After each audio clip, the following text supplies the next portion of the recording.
নিজের গায়ের চাদরটা খুলে দিছে, মুসলমানরা চিৎকার শুরু করছে, সাহাবীরা হায় হায় নবীর গায়ের চাদর একটা মুশরিক মেয়ে পাওয়া গেল গা। কারণ যেই চাদরের সাথে নবীর দেহের ছোঁয়া লাগছে এটা তো অনেক দাম।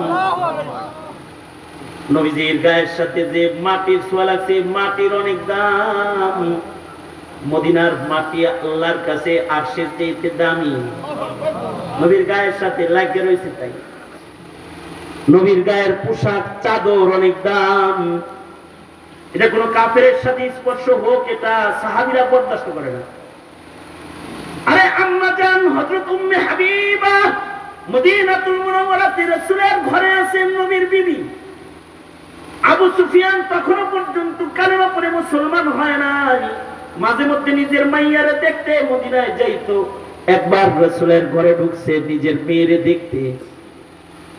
হযরত উম্মে হাবিবা আম্মা জান যখন দেখছে আবু সুফিয়ান আসতেছে, সাথে সাথে উম্মে হাবিবা রাদিয়াল্লাহু আনহা আমাদের আম্মা জান খাটের উপরে যে চাদর বিছানো ছিল এটারে তাই না খুঁজতে লাগছে।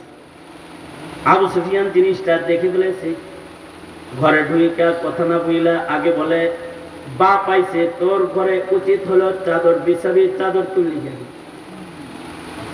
আমি কি ওই চাদরে বসার উপযুক্ত না, নাকি ওই চাদর আমার উপযুক্ত না? সেরা চাদর ছিল কোনটা? তুলি